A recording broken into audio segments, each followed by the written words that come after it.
रावण ने विनय करके और चरण की धूलि देखकर कहा, हे जगदीश्वर सुनिए, वानर और मनुष्य इन दो जातियों के अलावा हम किसी और से ना मारे ही मरे, यह वर दीजिए। शिवजी कहते हैं, मैंने और ब्रह्मा ने मिलकर उसे वर दिया कि ऐसा ही हो।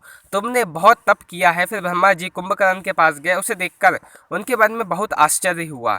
जो यह दुष्ट नित्य आहार करेगा तो सारा संसार ही निकल जाएगा। ऐसा विचार कर ब्रह्मा जी ने सरस्वती को प्रेरणा करके उसकी बुद्धि फेर दी, जिससे उसने 6 महीने की नींद मांग ली।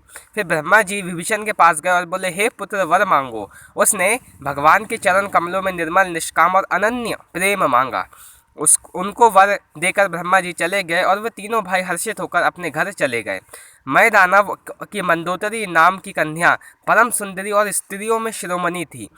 मैं से उसे लाकर रावण को दिया। उसने जान लिया कि यह राक्षसों का राजा होगा। अच्छी स्त्री पाकर रावण प्रसन्न हुआ। फिर उसने जाकर दोनों भाइयों का विवाह कर दिया। समुद्र के बीच में त्रिकुट नामक पर्वत पर ब्रह्मा का बनाया हुआ एक बहुत ही भारी किला था। महान मायावी और निपुण कारीगर मैं दानव ने उसको फिर से सजा दिया। उसने मणियों से लगे हुए सोने के अनगिनत महल थे। जैसी नागकुल में रहने की पाताल लोक में भोगावतीपुरी है और इंद्र में रहने के लिए स्वर्ग लोक अमरावतीपुरी है, उनसे भी अधिक सुंदर और बांका का दुर्ग था। जगत में उसका नाम लंका प्रसिद्ध हुआ। उसे चारों ओर से समुद्र की अत्यंत खाई घेरी हुई थी। उस दुर्ग के मणियों में लगा हुआ और सोने का मजबूत परकोटा था, जिसकी कारीगरी का वर्णन नहीं किया जा सकता। भगवान की प्रेरणा से जिसे कल्प में जो राक्षस का राजा रावण होता, वही शूर प्रतापी अतुलित बलवान अपनी सेना सहित उस पुरी में बसता था। वहाँ बहुत ही ऊंचे ऊंचे योद्धा राक्षस रहते थे। देवताओं ने सबको युद्ध में मार डाला। अब इंद्र के प्रेरणा से वहाँ कुबेर के 1 लाख राक्षस यक्ष लोग रहते थे।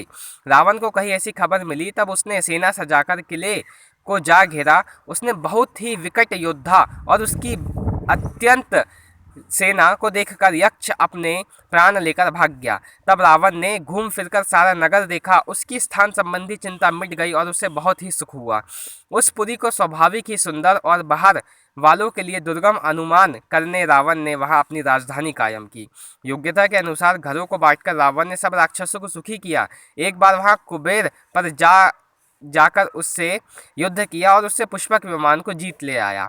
फिर उसने जाकर एक बार खिलवाड़ में ही कैलाश पर्वत को उठा लिया और मानो अपनी भुजाओं का बल तोल कर बहुत सुख पाकर वहां से चला आया। सुख, संपत्ति, पुत्र, सेना, सहायक, जय, प्रताप, बल, बुद्धि और ऐश्वर्य, ये सब उसके नित्य नए और ज्यादा होते जाते थे, जैसे प्रत्येक लाभ पर लोभ होता है।